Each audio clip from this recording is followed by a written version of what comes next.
L'exercice 2.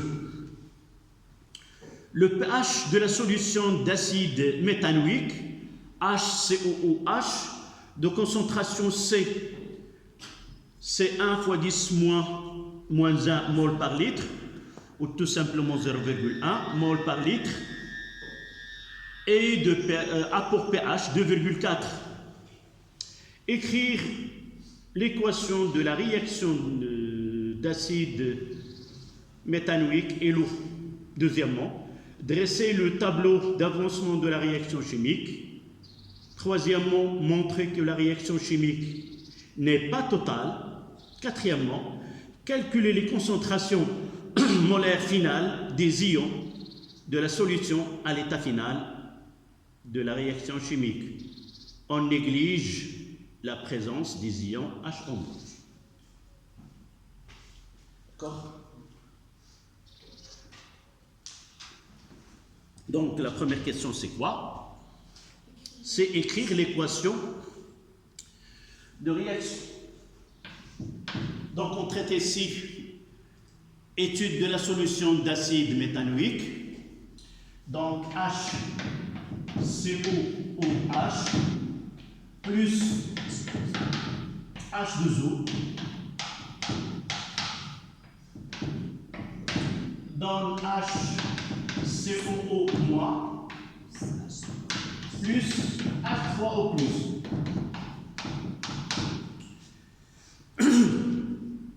Généralement, l'équation chimique, d'une façon générale, on peut la mettre, c'est HA plus AQ plus H2O donne A- AQ plus H3O+.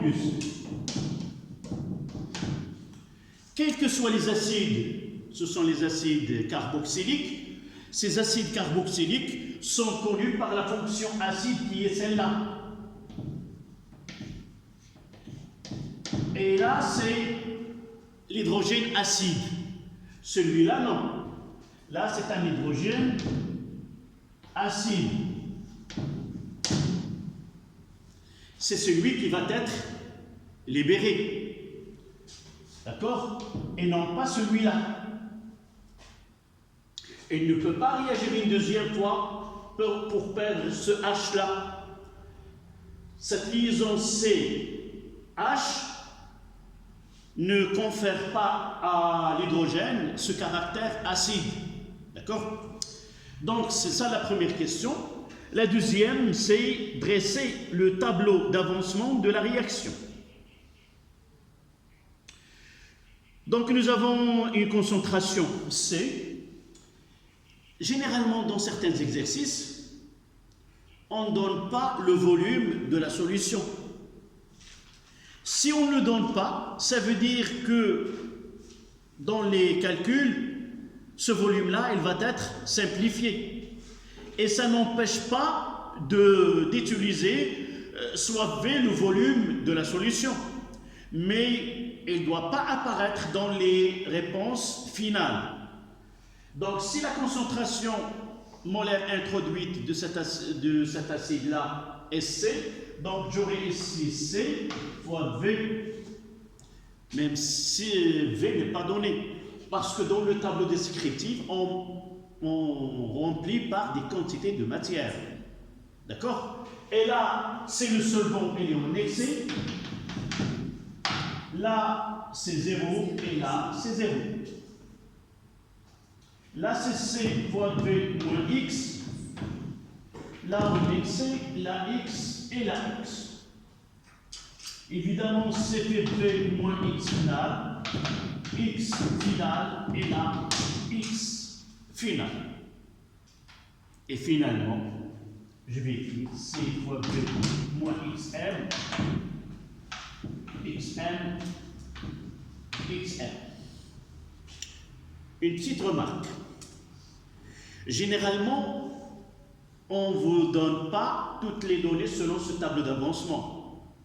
On n'indique pas si on utilise 4 états ou 3 ou autres. Généralement, l'établissement de ce tableau d'avancement dépend des questions demandées. D'accord? Mais là, lorsqu'on demande la réaction est-elle totale ou non, on est obligé d'utiliser la ligne pour l'état final et pour l'état maximum. Pourquoi? Parce qu'on est obligé de chercher taux.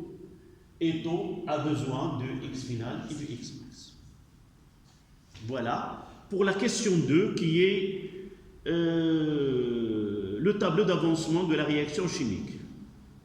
Troisième question, montrer que la réaction chimique n'est pas totale. Là, c'est la question 1, là, c'est la question 2. On calcule le taux. C'est exact. Donc, troisième question, calculons taux qui est x final sur xn. L'eau en x, c'est donc le réactif du taux. Oui, là, non, une fois que j'écris cette expression-là, je dois revenir au tableau d'avancement, où je trouve x final au-dessous des deux ions méthanoate et avec H3O+. L'un des deux, il va donner le calcul. Mais puisqu'on travaille dans une solution acide, le pH, c'est le moyen de calcul, de suivi. Et par la suite, je vais écrire que la concentration de H3O+ finale est égale à X finale sur V. Pourquoi j'ai mentionné la X finale? C'est parce que j'ai besoin de X finale et parce que je veux une valeur qui est déterminée par expérience, par une mesure à partir de pH mètre. Et par la suite, j'aurai la X finale est égale à la concentration de H3O+ finale fois V. Est-ce que je sais la concentration de H3O+? Oui, à partir de pH. Donc, je dois substituer cette concentration qui est égale à 10 moins pH fois V. Voilà X finale. Donc, maintenant, je dois m'intéresser à quoi? À X max. À X max. Puisque ça, c'est par définition, puisque c'est V moins Xm, alors Xm est égal à C fois V. Et par la suite, taux est égal c'est V fois 10 à la puissance moins pH sur V fois C. Et comme j'ai dit tout à l'heure, vous voyez que V va se simplifier. Et par la suite, on va écrire que taux est égal à 10 à la puissance moins pH sur C. Cette expression, elle est toujours valable lorsqu'on traite la réaction d'un acide avec l'eau. Quel que soit l'acide là, dans un exercice où on étudie, que ce soit l'acide méthanoïque, l'acide éthanoïque ou l'acide benzoïque, n'importe quel acide, avec l'eau, c'est le même travail pour atteindre le taux d'avancement final. C'est toujours 10 à la puissance moins pH sur C. D'accord? Y a-t-il une petite difficulté là? Non? D'accord. Donc il reste l'application numérique. Taux égal à 10 à la puissance moins. Nous ont donné le. Moins 2,4. Divisé par C, c'était combien? C'est 1 fois 10 à puissance moins 10. 10 moins 1. Donc c'est 10 à la puissance moins 1,4. Et avec la calculatrice,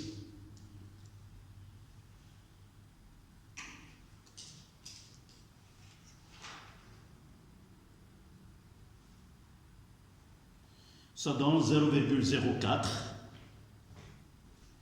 égale 0,04. Si je le rends en pourcentage, je peux dire que taux, c'est 4%. Taux est égal à 4%.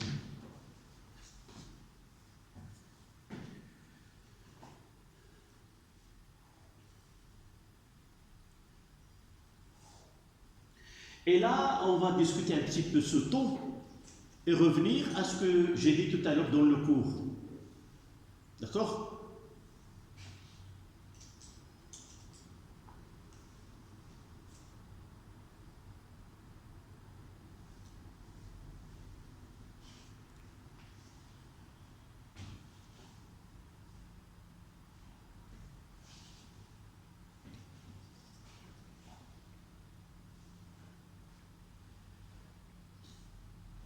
Là, c'était la question 3. Donc, on va compléter par une phrase.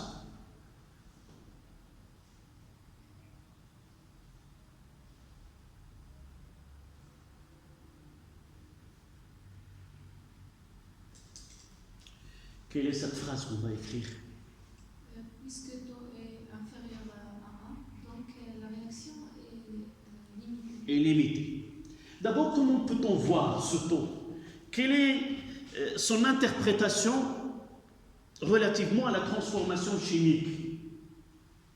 Ce qu'on appelle un taux d'avancement. L'avancement de quoi? En réalité, ce que se passe, c'est quoi? Elle est là. C'est ça le bilan, ce que se produit. Qu'est-ce qu'il se produit si on essaie d'analyser à l'échelle microscopique dans le mélange réactionnel? Qu'est-ce qu'on fait? On fait introduire quoi? Des molécules de HCOOH. Mais qu'est-ce qui se produit à l'intérieur de molécules? C'est quoi? Il se produit, comme j'ai dit tout à l'heure, deux phénomènes. D'abord, la solvatation. C'est quoi la solvatation? Ce qu'on appelle, on écrit, c'est aqueux. Ça veut dire que les molécules de solvant vont entourer ces molécules d'acide et ils vont le garder dans le mélange réactionnel, dans l'eau. Et la deuxième étape, c'est quoi? Ces molécules d'eau vont réaliser ce qu'on appelle la dissociation. Nous avons étudié l'année dernière que la molécule d'eau, c'est une molécule qui est dipolaire. Il y a deux pôles, pôle positif et pôle négatif. Et aussi cette liaison OH, elle est une liaison qui est polaire. Il y a, du fait de la différence de l'électronégativité. Donc ces molécules-là, après avoir entouré la molécule d'acide, elles vont réaliser, la deuxième étape, c'est la dissociation. Donc là, on va briser cette liaison OH et donner H plus qui va être solvaté aussi par l'eau et va donner H3 au plus, aqueux, et va être entouré par des molécules d'eau. Et celle-là, une fois qu'il est l'ion méthanoate, il va être aussi s'entourer pour être stabilisé dans la solution. Et c'est pour cela qu'on écrit aqueux. Mais ce taux-là, ça veut dire quoi? Lorsqu'on fait introduire 100 molécules de HCOOH, combien de molécules vont être dissociées? Que 4. Le taux d'avancement, c'est-à-dire, nous avons un travail, nous réalisons, si nous disons 100%, c'est-à-dire que le travail a été réalisé de 100%.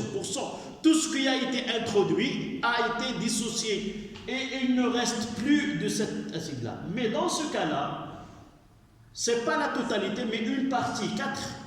Dans 100 molécules introduites, uniquement 4 ont été dissociées. Et là, on va parler de quoi?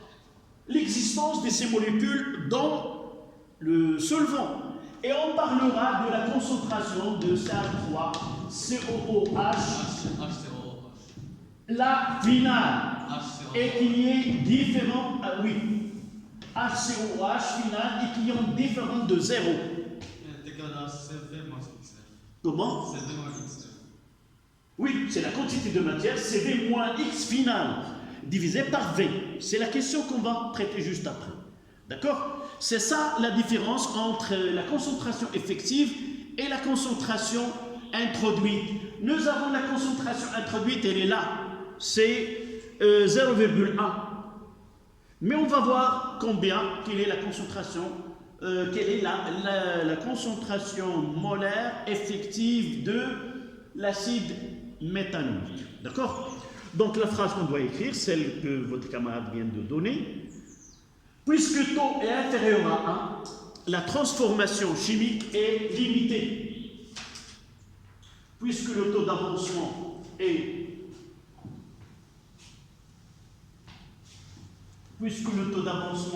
inférieur à 1, la transformation est limitée.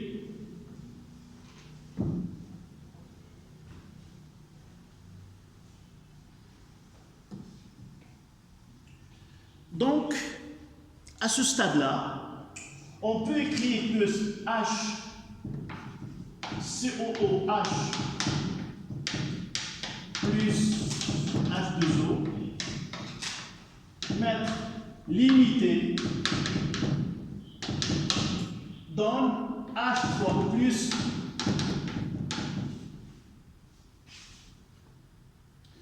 donne H3O plus HCOO moins AQ.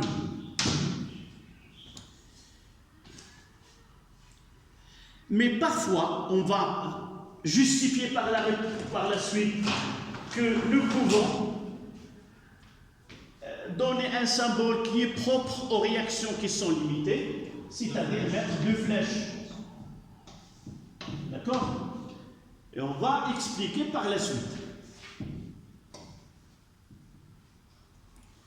Si nous avons taux est égal à 1, on va mettre une seule flèche et on écrira total ou tout simplement on mettra une seule flèche. D'accord? Si nous avons de doutes, nous ne connaissons pas, on va mettre une seule flèche puis point d'interrogation. Une fois qu'on arrive à la dernière question et nous connaissons la nature de cette réaction, est-ce qu'elle est totale ou non, nous pouvons enlever le point d'interrogation et de mettre les flèches qui lui correspondent. D'accord? La quatrième question, calculer les concentrations molaires finales dans la solution à l'état final de la réaction chimique.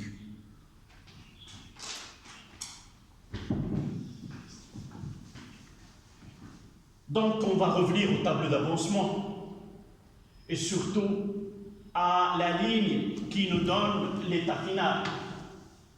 D'accord?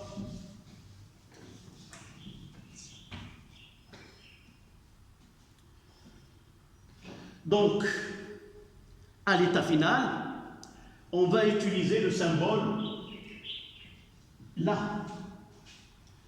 La question, c'est la concentration des espèces présentes dans la solution. Et par la suite, le symbole qu'on utilise, c'est celui-là. En bas, on a HCOOH AQ final, sans mettre ici final. Mais dans certains cas, et dire est égal à C, c'est-à-dire lorsque l'avancement est égal à 0. Et nous pouvons mettre en premier là, final. Mais généralement, lorsqu'on n'écrit rien, ça veut dire aller dans le mélange réactionnel. Et par la suite est égal à quoi? D'après le tableau, c'est C fois V moins X final sur V. On va écrire une petite simplifiée. Là, c'est quoi? C'est C moins X final sur V. Et c'est quoi ce X final sur V? C'est la concentration. C'est la concentration des ions H3O+, est égale à C moins la concentration de H3O+, final. Voilà la concentration de l'acide méthanoïque à l'état final. Donc, j'encadre l'expression littéraire et je fais le calcul. Ce travail-là qu'on le fait dans cet exemple, on le trouvera dans la majorité des exercices, sauf que d'ici à la fin d'année, soit qu'on commence la réaction d'un acide avec l'eau et on le traite, on verra par la suite une base avec l'eau et on le traite. Et la deuxième partie, c'est de faire une réaction entre un acide et une base. D'accord? Mais là, cette leçon, on ne traitera que les acides. Donc, l'application numérique, cette concentration-là de H sur OH est égale à 0,1.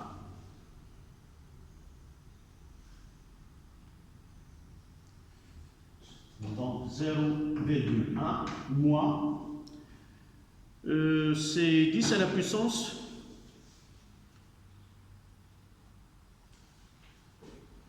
est-ce que nous avons calculé? Non, nous n'avons pas calculé le moins 10 à la puissance moins 2,4.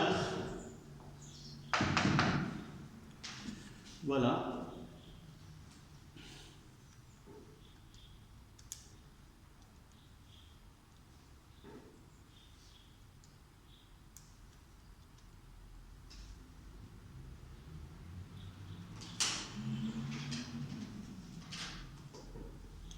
C'est 9,6 moins 9,6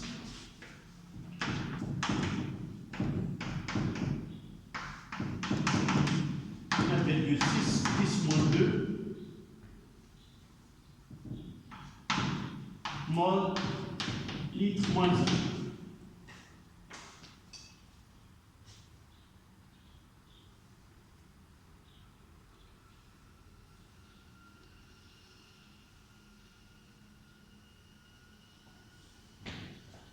Et de la même manière, la concentration de H3O plus finale est égale à la concentration de HCOO moins finale est égale à 10 moins pH.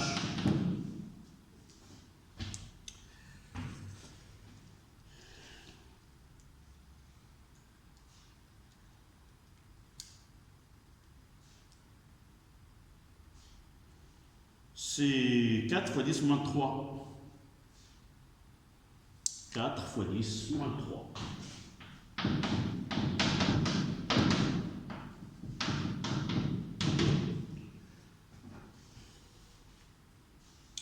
Donc les espèces, généralement, c'est l'acide éthanoïque, l'eau, les ions oxonium, H3+, et l'ion méthanoate. Évidemment, la concentration de l'eau, elle est connue, mais on évite de la calculer. On le fait d'abord une seule fois, et par la suite, quelle est la concentration de l'eau dans la solution? Ça, c'est le solvant. La solution, généralement, c'est la concentration dans 1 litre d'eau. Et 1 litre, c'est la masse sur la masse molaire sur le V. 1 litre d'eau, c'est 1 kg, c'est 1000 grammes. C'est 1000 divisé par 18, divisé par 1 litre. Et ça donne 55,5 mol litre moins. Et là, c'est la concentration de l'eau dans les solutions. Elle est toujours la même valeur, 55,5 mol litre moins 1. D'accord?